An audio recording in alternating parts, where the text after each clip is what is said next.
To be real with all of you, creating content has not been easy for me lately, and that's not the easiest thing for me to admit because I'm someone who helps entrepreneurs to grow and scale their business using YouTube. And the reason why I've been struggling to create content is because there is a lot of pressure at my age to get all these things right. So you have to eat right, you have to invest, you have to work out. You know, they say you should travel young, you should find your tribe, focus on your career. And I do my best to spread myself across all these things. However, you know, they say like, don't put all your eggs in one basket, because like, let's say you just focus on working out, then what about the rest of the stuff? And so despite that, I have been putting most of my time and energy into my career. And so my career, I even tell my clients this, the YouTube and entrepreneurial journey, it's kind of like there's two paths in front of you and you have to have one foot on each pathway. You have content creation and you have business. And the reason why I've been struggling to make content is because I love making content, but honestly, like I love my clients even more. I say that from the bottom of my heart. I love my clients even more. And you know, they do take time. It takes time to serve them. It takes time to give them feedback and review what they have. And I do that generously, but I find myself lately at the end of the day, it being like 3 or 4 p.m. and I'm just like, oh shoot, it's already like 4 p.m. I gotta focus on this other stuff. I gotta go work out. I gotta go, you know, do all these things. And so at the end of the day, something has to give. And lately that has been content creation.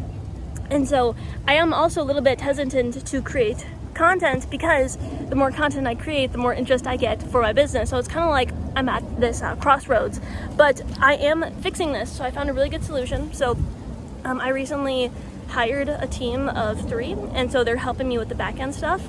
And so it's beautiful. One of them, he used to be an instructor at a high-level institute for video editing, and he has a team of 2 to 3 other people to help with some of the technical stuff. So that will help me and that will help my clients. And I'm also hiring an executive virtual assistant just to manage my channel and to respond to comments, respond to emails. And I'm so grateful for this because now with this shift, I believe I can get more done in a day than otherwise would have taken me 5 days. So yeah, I'm just super grateful and I'm super excited to be serving all of you. And it's funny because I actually one time filmed a video like on this beach. I was walking over there. I filmed this video about how there's a lot of bigger YouTubers and entrepreneurs who fall into a trap when they take the agency route. In other words, hiring a bunch of people, like a small team, to do work for other clients. There's a trap that they fall into where they spend so much time and energy now managing people to the point where they're so stuck in their left brain and they're not being their truest self on camera. They can't be fully present with their clients. And I have found myself slightly falling into that trap these past few weeks as I've been hiring. I have been very much in my left brain, and I know that's only temporary. Once we get in the good flow, it'll be back to normal. It already is like kind of back to normal now that they're on my team now. But the point is I tell you that as well because the reason why a lot of people just burn out with content creation and with business is because they're just too stuck in their left brain. And I had this epiphany, and I knew this before, like I've said this before on my channel, but it just really hit me this past week that in order to succeed with all this, you know, it doesn't matter. Like you have to let go of like the subscriber count, you have to let go of a certain dollar amount. That stuff doesn't matter.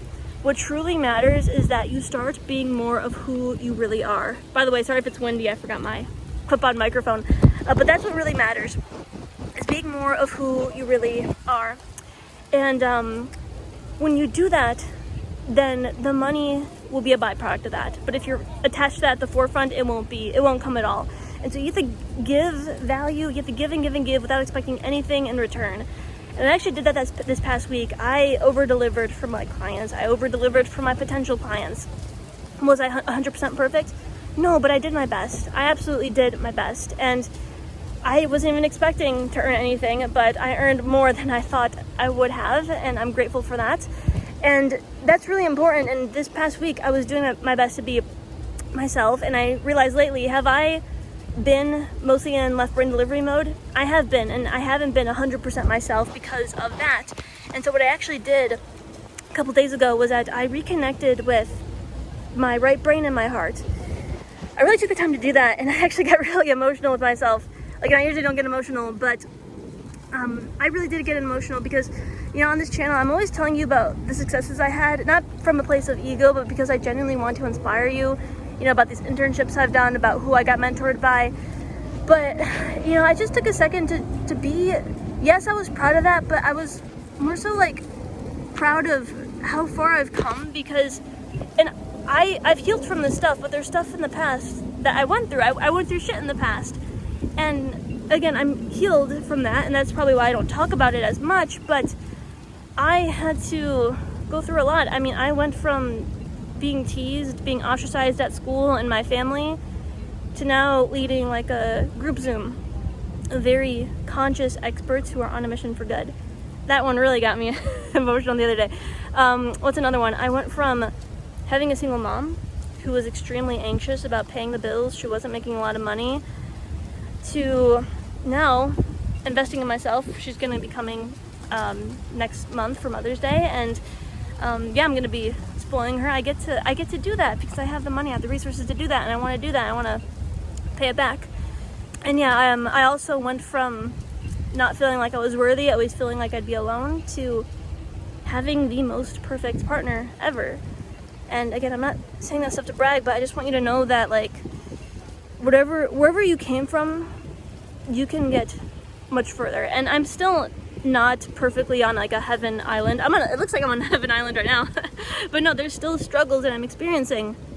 Like right now, like, I'm amazing at creating content. I'm great at getting leads when I do. But there's always the piece of just getting people on board, the sales piece. I hate sales, and I feel like I shouldn't say I hate sales. I just hate the way some people teach it, because I feel like there's some things that I have to unlearn. And sometimes it can be frustrating when you have something that can help someone, but they get in their own way, or like, if you like push them a little bit, they're like, oh my God, you're being too pushy. But if you don't push them at all, then it's like, then they don't get on board, and it's frustrating because you can help them get to where they want to be. So that part I am still struggling with. I'm still trying to understand the dynamic of psychology of, I don't even want to say psychology of sales, psychology of getting people on board. And so there is still things I'm struggling with. I'm not 100% perfect, but when you just take the time, and this is what I did, when you take the time to be like, you know what, I'm not perfect, but damn, I am proud of how far I've come, because I chose, instead of being a perfectionist, I chose to take imperfect action. Think of that, and think of that for you too. I was on a podcast the other day, the Thinking Bigger podcast with Kevin Feely. You can check it out. I'll link it up above. And, we were talking about, before the podcast, how, wow, like, we both come really far. And for a second, we just kind of looked at where we were and where we are now. And I think sometimes we're always looking at the next thing to achieve, that we just forget to look back and just be really proud and appreciative of how far we've come. And I think that gratitude that you experience will shine through in your content when you create it. It'll come across when you're talking to potential clients, and it will just help them to be on board, because that's just when you're fulfilling your highest self. That's one of the highest vibrations that you can feel, is gratitude, is abundance, is giving. So yeah, and I want that for all of you too. Like, I say all this because I think that is one of the most divine human experiences that life has to offer, is just when you're fulfilling your highest self. And it's not a matter of, oh, I'll be happy when, I'll be fulfilled when. It's like, no, like, all we have is now. And if you take the moment to really let that hit, it's like, I don't know, you start to like be so fulfilled in the moment. Nothing needs to happen. No result needs to happen. Nothing like needs to happen for you to feel that in this moment. It's all about choosing. And there's a really good book, I actually want to reread it. It's called The Power of Now by Eckhart Tolle, and he talks more about this. And I think that truly is the secret to being successful in life, with your business, with your YouTube. And that's really what this is all about. It really is. And I do see YouTube and business as such a powerful vehicle to achieve what you want and to create your dream life. And is it always easy? No, it's not. Are there moments? Even I sometimes have moments when, not that I want to quit, but I'm just like, oh my gosh, like, I'm so like over this. I have those moments. However, it always circles back to, yes, it could be hard, but it is worth it. And I hope you are too, willing to just keep pushing, because you see the bigger mission and purpose. So I hope you found this valuable. If you do feel called for me to serve you, I am in a place now where I'm back in my flow of creating content. I'm back into Okay, I had to restart that because there was a big gust of wind and I think it ruined the audio. But what I was saying is that I am in a place where I am ready and more than willing to serve you. So if you would like to learn more about what that's like, there's an application down below where you can simply apply to work with me. Once I get your application, I will review it. I will get into contact with you. We'll have a conversation on how that would look like, and it'll be something that makes sense for both of us. So feel free to apply, leave a comment, and thank you everyone for watching. Remember, you are the creator. I go by Ari the creator, but you are always the creator of your life, future, and business. So thank you for watching, and I'll see you for the next one.